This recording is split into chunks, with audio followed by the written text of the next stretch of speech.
Good morning, EMF camp. You're all looking very perky, considering everything that happened last night. My name is Terence Eden. I used to be a civil servant, but I'm feeling a lot better now. Back when I used to work for the government, I was the head of open technology for NHSX. Amongst my jobs, I was responsible for open sourcing the COVID contact tracing app, this one here. I'm sure you all had this on your phone at one point, and it probably sent you lots of pings saying somewhere nearby you had coughed. So I'm going to discuss what I learned from the experience of open sourcing a major piece of national infrastructure and how you can use those lessons when it comes to open sourcing your own important work. But first, I want to take a moment to acknowledge the huge toll this horrible disease has taken on everyone. I'm going to try and make this talk interesting and entertaining, but I realize everyone here has been affected. We've all lost friends and loved ones. So I do invite you to take a moment just to remember all those people who should be at EMF camp but aren't here today. By way of a content warning, this talk will obviously discuss death, cyberbullying, and it does feature clips of various Conservative Party politicians. With that, as I said, these are my recollections. That's me there in the background at the launch of NHSX. There were hundreds of people involved in this project, all of them doing a brilliant job in ridiculously difficult circumstances. But I'm here to describe my memories, what I learned. I don't want you to think this was the Terence Eden show. I was a cog in a machine, but hopefully a useful cog. And actually, the story starts before the pandemic, before anyone had even heard of COVID-19. I'd spent my time as head of open technology accidentally laying the groundwork. I spoke around the country about open source, open standards, open data. I made it a point that in every single meeting I was in, I would say, oh, could we open source that? Oh, is there an open source? Oh, could we put that on GitHub? People were probably sick of me saying the words open source, but it helped normalize it. It helped just normalize that idea that we should work in the open. The other thing I did, as well as the blogging and the tweeting and going to conferences, was I talked to our friends in procurement, because if they don't know about open source and how you can procure it, then people can't buy open source products. So let that be a lesson to you. Talk to your friends in procurement. And also, we spoke to our bosses, including politicians. We made sure they heard us talking about open source, normalizing it. We didn't want them thinking, oh, open source, oh, that's scary, that's new, oh, that's a bit of a risk. No, this is just the way we do things. The end result of all of this was a culture change that made being closed impossible. When the pandemic hit and we were all sent to work from home, we started discussing a contact tracing app, but there was no discussion of whether it should be open source or not. It was just always going to be open. That's just the way we did it. That was the culture of the organization, to release stuff as open. I mean, we discussed where to host it and licensing and things like that. But that's what I really want you to take away from this talk is don't make open source sound scary or radical or esoteric, even though it is all those things. You want it normalized so that people around you just, oh yeah, open source, yeah, that's what we do. Anyway, I was sent home, working from home for the foreseeable future, and I was given a very specific mission. It was Albert Hubbard who said, all you need to achieve great things is a definite plan and not enough time. Well, we had a definite plan. We had a publicly stated goal, which was get the source code published for when the app was live in the public's hands. And having a deadline it is so important. Having a public deadline is so important. I can't stress that enough. If we'd said, we'll open it later, we'll open it when it's ready, it will be open one day, it would never have happened. There would have always been a reason not to do it. But we made public commitments. We got politicians to say in the press, and of course the app will be open source, which is, getting politicians to say anything is great fun. But we deliberately telegraphed intent. It just became impossible for us not to do this. So that's another lesson I'd like you to take. Make a culture which makes this possible and make commitments so that you can't go back on your word. The pressure on the team to do this, was enormous. There wasn't enough time. And it wasn't helped by a massive shift in our plans. So give me a cheer if you'd like to see a Barbie meme. is the right answer. You've all been there. You start working on a project, it's going brilliantly, and then some finds a flaw with what you're doing, and you have to scrap everything and start again. In our case, we had developed our own Bluetooth technology for contact tracing. This was before Google and Apple had even started talking about theirs. We developed ours, and it was working, but we were running up against problems with the platforms. Let's just take a look. So there's audio on this slide coming up. Because of this testing, we discovered a technical barrier that every other country building their own app is also now hitting. We found that our app works well on Android devices, but Apple's software prevents iPhones being used effectively for contact tracing unless you're using Apple's own technology.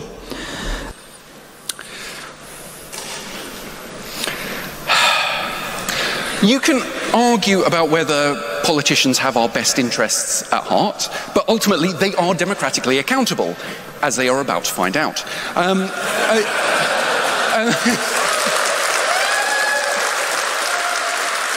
However, American megacorporations are not democratically accountable.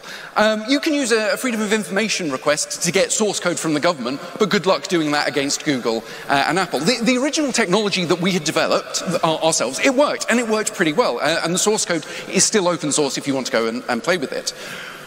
But you have to deal with reality.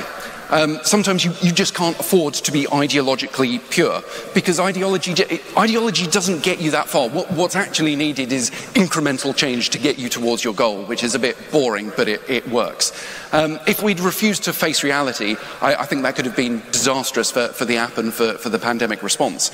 But we showed that how open source was generally useful, and then we switched to, the app was open source, but we switched to the Google Apple exposure notification framework. And I don't know if that is the right choice. So we're going to take a vote. So the question is going to be, we should have kept the app 100% open and under our control, or we were right to move to Google Apple. So put your hands up if we should have kept everything 100% open source. Okay, thank you. And hands up if we were right to use Google Apple notification framework. Okay, slightly better than the Brexit referendum result there. But look, this is the choice that every open source project makes, which is how much control do you cede, whether that's running on some proprietary cloud thing or integrating some closed source library. These are the choices that bind you, and these are the choices which piss people off. Give me a cheer if you'd like some nostalgic 80s toys. Yay, it's trolls. It is easy to bully people online. It's fun too. In a world of lockdown, with nothing to do, some people turned their frustrations to us. Anyone who attended Matthew Garrett's talk on the XZ backdoor will know it's terrifyingly easy to bully people in open source. Our number one job as a community has to be to find a way to protect ourselves and our colleagues and our friends. Working in the open makes you a target. Working in the open for the government makes you fair game, according to some people. Here's a good example. These are genuine tweets that were sent to us around the time. I've lightly edited them and removed people's identifying information. So at the bottom, someone is asking a fairly sensible question, which is, should the NHS build their own app? Maybe. And then some man says, well, you can read what it says. This is the worst thing about working in the open. If you're a public servant, you can't reply to things like this. If you work for a big corporation, your PR team do not want you wading into the fray with this. And that's the worst thing about working on a big open source project, is people just misrepresent your motives and your attitudes. For the record, I did not go to Eton. I don't think anyone from Serco or the Vote Leave campaign worked on the app. They wouldn't even let me email Dominic Cummings. But other than that, this is the superpower of open source. It makes it pretty easy to say, all right, show me where. When people say, oh, the app's going to track you by GPS all the time and upload it, you can go, all right, show me in the source code where. I believe that open source is a moral good. You might have heard the phrase public money, public code. If it's developed with taxpayers' money, taxpayers have a right to see it. I completely agree it's a good moral choice. But there's also a cynical and practical reason in that it cuts off lots of complaints. Now, of course, not everyone was satisfied with our approach. This is another genuine. I have 40 years of software experience, including top-level Apache projects. I think I can tell the difference between open source and a PR stunt. Thank you, random man. When you block people like this, they complain to your boss. And if you mute them, they instigate pile-ons. I get in the early days of the pandemic, people were scared and frustrated, but it's very difficult to maintain enthusiasm for a project when people are sending messages like this. I had people publicly denouncing me, writing blog posts about how I was aiding and abetting, and sending me poisonous DMs. It was an absolutely horrible period of my life. And the lesson here is you've got to protect the people around you. You've got to protect the people working on your open source project. Let them know that they have support. It was a great philosopher who said that no matter how much the haters hate, you've just got to... There we go. Karaoke later. Look, for every message like this, there were hundreds of positive and supportive ones. And, for everyone where people said, oh my God, it's going to be open source, we sent those to our bosses and said, look, we definitely did the right thing here. But maybe this guy has a point. What is and isn't open source? Now, I will be delighted to spend hours with you discussing the merits of various open source licenses, but the price is 1 pint for me for every open source license you wish to discuss. Internally and privately, we had deliberations on licenses, and we chose. Does anyone know what we chose? No? MIT. Woo! Yeah. Now, why did we choose that? Well, the first reason is laziness. The Government Digital Service released most stuff as MIT and other departments did. Never underestimate the power of groupthink. They've said it's okay, so we can do it. Great. Second, government wasn't trying to make a profit off this app. We didn't need to control it or prevent other people using it in certain ways, so we didn't need the virality of the GPL, AGPL, things like that. Thirdly, and this is most importantly, the MIT license is short. It is really short. And when you're dealing with government lawyers who charge by the word, brevity is important. And it just means ordinary people can read it and understand it. But did we make the right choice choosing MIT? Obviously, some people disagreed, so we're going to take another legally binding vote. So we'll do, yes, we're right to do MIT, and no, we should have chosen a different license. So hands up, we were right to choose the MIT. Pretty good, thank you. And hands up, we should have chosen something else. Like one person over there. Well, 2 people. Okay. If you two would like to explain why we were wrong, please buy me a beer afterwards. Of course, we released this and the internet had opinions. Here's someone with a very strong opinion. If it was AGPL, we'd get the back end. MIT is the license of choice for people who don't understand open source and public goods. So yeah. I don't know, maybe I don't understand these things, but it highlights an interesting point. The license that you choose for your open source project will play into the public's perception of what it is for. And when you're not public with your choice about why you chose a particular license, people will, not consider that you thought of any trade-offs or did this or did that. They will ascribe malice where at best there was indifference.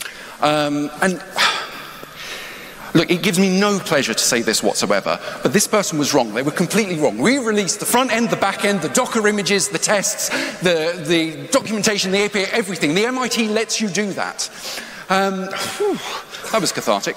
But it brings up a fundamental question. How do you explain to people, normal people, not you, how do you explain to normal people what open source is? I had the number 10 press team ask me why we were releasing 2 different versions of the source code. So, what do you mean? I said, well, you're releasing a version of the source code for Apple and a version of the source code for Android. Why are they different? That's a pretty good question, I think. And now look, I can give a good hour lecture on the architectural differences between those 2 platforms. I do not know how to condense that into a media-friendly paragraph. We also had to justify all sorts of things. We had to justify hosting it on GitHub, which is Microsoft, boo, versus, spinning up our own GitLab, waste of taxpayers' money, boo. I think we did a pretty good job of explaining why we made most of our choices, including GitHub. But obviously some people still weren't happy. Again, this is another, I've lightly edited and removed the personal details from this. Someone who, we shared the link saying, you know, github.com/nhsx and this person said, GitHub is the shareware developers free-for-all programmer site, e.g. the COVID app was written by hobbyists. Now, it is tempting to laugh at people like this, but how do you explain to everyone in your community what open source is? You know, we were dealing with statisticians and doctors and politicians, all of whom were very good at their jobs, but we don't know what open source is. Why should they care? So we had to develop primers so that we didn't have to keep having the same arguments. Open source is a journey. And it is your responsibility to bring people along for the ride. Now, cheer if you would like a very obscure 1990s comedy reference. That's you, that is. So, two fans of, Badil, Newman and Badil there. Now, normally on an open source project, every time someone makes a change to the code and commits it, it goes into the Git history, and you can see line by line which individual person has committed which change. We didn't do that. We made the difficult decision to squash all of our history. Despite being open source, when you go to the Git repo, every time there is a new release of the app, we did a new release of the source code. So you can see the difference between the releases. You can't see the individual Git commits. Now, why did we do that? Firstly, code security. We were worried that maybe someone would accidentally commit a secret key, or there would be something in there that we didn't want getting out, or a vulnerability, debug code. Yes, that is security by obscurity, but we were worried something would slip through. And the second was the privacy of the people working on the app. We didn't want individuals to receive abuse. We know that online communities can be toxic.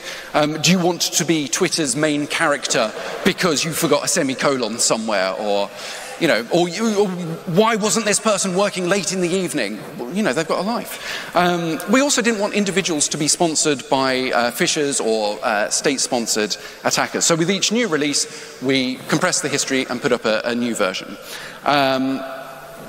Again, I don't know if that was the right thing to do. I think it was justifiable. I'm not sure if it was right. So we're going to take another vote. Yes, another vote.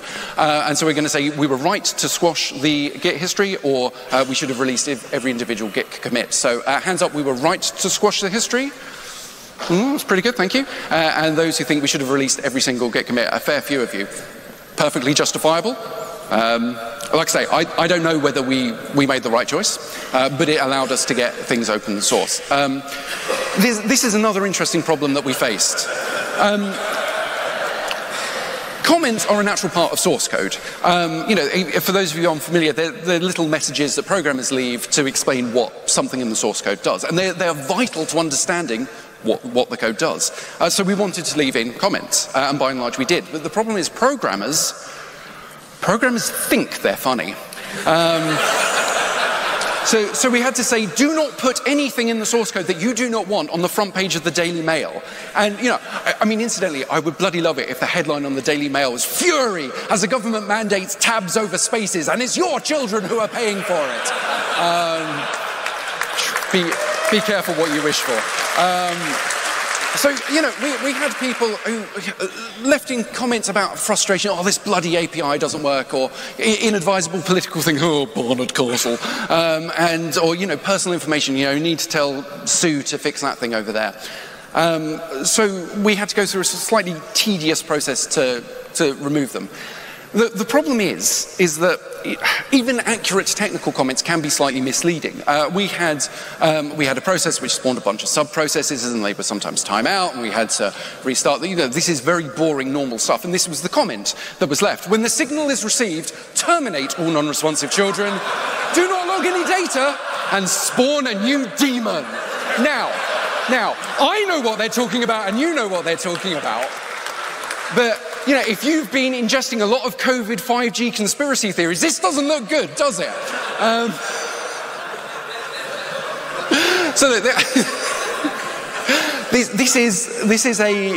this is a lesson you need to learn. If someone wanted to maliciously misunderstand your comments, how would they do that? How do you develop a culture where your coders write sensible comments, non-inflammatory comments, comments which aren't going to get you into trouble? One of the ways that we allowed people to talk about the code that we were doing was we had blog posts, we received, people wrote to their MPs to talk about the source code and they forwarded it to us. We had comments on our blogs and obviously social media. We also had GitHub for technical issues. We were open if you wanted to, if you'd found a bug, you could raise it. If you wanted to send a pull request, you could. But anyone who's managed a forum knows that technical questions quickly become political questions. And luckily, we had a very strict code of conduct on our GitHub, and unluckily for me, I was its ruthless enforcer.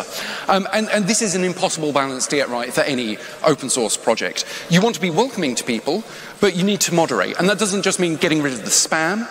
It means going, I think this conversation's about to go off the rails, time to step in and stop it. Moderation is a professional skill and one I am not very good at. We ended up getting professional moderators in. It is a proper job. It is something that deserves to be paid for and treated professionally. You need to take this lesson, please. You need to invest in keeping your community safe, not just the people working on your project, the community as well. It keeps visitors safe, just keeps everything ticking along. You will get it wrong, and people will complain that you get it wrong, but you just have to deal with the fallout for that. I've been a bit down on the comments. We had lots of positive comments. People like you sent in bug reports, pull requests. We had a bug bounty, and people could do responsible disclosure. And every time someone left a comment saying, oh, wow, it's open source, brilliant, that went into a big bucket of evidence that we could regularly show to managers and politicians saying, look, people like that it's open source. And that was just so powerful, and it gave the project so much momentum, and then just like that, it was over. And one day last year, my phone pinged with that message, and it was just like a punch to the gut. When you work on any big project, there is a temptation to go, I just want this to last forever. Yeah? You feel like that with your project sometimes? But if this app was still running today, it would mean that we had failed. One of the things you need to do is prepare to close your project. And that's difficult practically. This is where the configs are, and this is how to safely disable it. And it's difficult emotionally because people have put a lot of time and effort, blood, sweat, and tears into it. It is ridiculously important work, and sadly work I wasn't around for. A few months after the app launched, I returned to my old job. My COVID service was over. I had open sourced the app. Mission accomplished. Well, I don't think we are ever going to be truly post-pandemic, but with a combination of vaccines and changed behaviors, and yes, the app, we turned a corner. And the legacy of open sourcing the app is a mixture of things. Firstly, it is this. The app worked. It did save lives. It reduced the strain on the NHS, and it continued to do so. And open sourcing the app was... Open sourcing the app was part of that. It was part of that. It wasn't the be-all and end-all, even I realised that. But if it hadn't been open source, well, I think there's a fair few people here who would have raised merry hell about it and would have, security experts would have told people not to install it. I probably would have been one of them. There's going to be another pandemic, of that I'm certain, but we are now much better prepared to understand what technology works and what technology doesn't. We've all learned from this horrific experience, and I hope one of the lessons that the government has learned is open source is necessary. Any future government of whatever flavour will see open source as an indispensable part of what they do. By the way, it's not just the UK that learned these lessons. I spoke with my colleagues in loads of different countries, all going through the same journey. As far as I can tell, about 24 countries open source their COVID tracing apps. And as you can see, they used a wide variety. Not everyone used Google Apple. Some went with Bluetooth and other things. Not all of them used MIT. If there's anyone from Latvia here who would care to explain why you chose the Creative Commons license for your source code, I will buy you a drink. Now look, I wrote this talk a few weeks before the election was called, and this next slide is not intended to sway your vote in any way.